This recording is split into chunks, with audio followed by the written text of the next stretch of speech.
Welcome to RX Pharma. Today we are going to discuss some questions which are very important for the upcoming pharma competitive exams. So the first question is, which one of the following receptor is not a ligand-gated ion channel receptor? In the question it is asked which is not a ligand-gated ion channel receptor. We know that ligand-gated ion channel receptors are known as ionotropic receptors. It is known as ionotropic receptors and it is the most fastest acting receptor present in our body. Okay, so which is not a ligand-gated ion channel receptor. In nicotinic receptor is a ligand-gated ion channel receptor. 5-HT3 receptor is a ligand-gated ion channel receptor. It is the only receptor which is ligand-gated ion channel in serotonin class. All the other receptors are G protein coupled receptor or metabotropic receptor. Okay, in that GABA is also a ligand-gated ion channel receptor. So in this the correct answer is option D. Histamine H2 type receptor is the G protein coupled receptor which is not a ligand-gated ion channel receptor. Okay, so the next question is, which of the following class of drugs causes side effects like dryness of mouth, tachycardia, urinary retention, constipation, blurring of vision, precipitation of glaucoma, drowsiness and impairment of cognition? We know that these symptoms are characteristic features of parasympatholytic drugs, okay, or anticholinergic drugs. These are characteristic side effects of atropine. So we know that the correct answer will be option B, anticholinergic drugs. The next question is, which of the following cytokine are the most important regulators in inflammation and are the targets for anti-inflammatory agent used in rheumatoid arthritis? Okay, rheumatoid arthritis is a autoimmune disorder affecting our joints.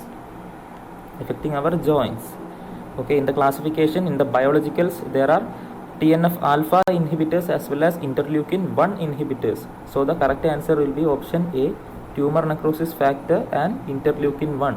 Interleukin 1 inhibitor is anakinra and tumor necrosis factor inhibitor is etanercept, infliximab as well as adalimumab. I repeat once again, interleukin 1 inhibitor is anakinra, TNF alpha inhibitor is etanercept, infliximab and adalimumab. Okay, the next question is, which one of the following is a false statement? For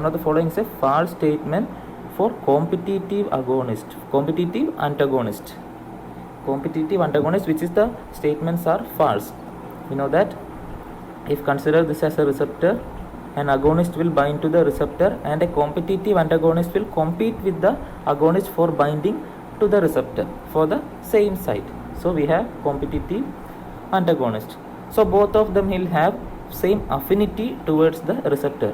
Both of them will have same affinity for the receptor, but binding of antagonist will block the action. Binding of antagonist will block the action and binding of agonist will give an action. It is intrinsic action. Okay, affinity means it is the capability of drugs to bind with the receptor and intrinsic activity is the pharmacological effect which we do get. So we can consider the correct answer will be option D and we can see how.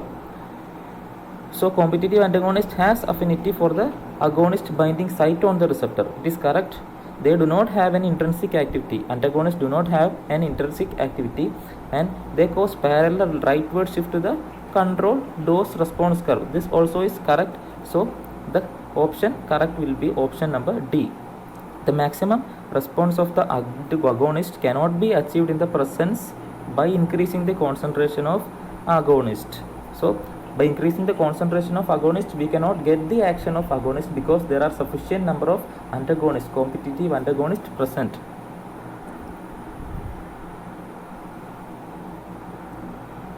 So the next question is, atypical antipsychotics differs from typical antipsychotics in various ways that define them as atypical. Which of the following is not a defining property of atypical antipsychotics? Which of the properties are not of atypical antipsychotics? You know that psychosis is a CNS disorder and it is caused due to the increased dopamine level in the brain. So typical antipsychotics will block the dopamine receptor. It will block the dopamine D2 receptor and give antipsychotic effect. And atypical antipsychotics will decrease the level of dopamine by not binding to dopamine receptor. Therefore, the extrapyramidal side effects of dopamine receptor blockage can be reduced. That is what atypical antipsychotics will do. So, the correct answer in this is not defining property. So, it will be option A, sustained hyperprolactinemia.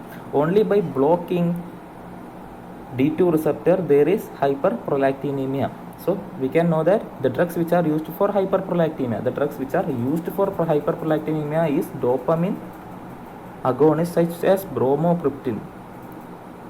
So this is not the effect of atypical antipsychotics. All the other effects are correct for atypical antipsychotics. They decreases the negative symptoms, they lowers the extrapyramidal side effect, and also they have greater serotonin blockage than dopamine blockage. Okay, thank you.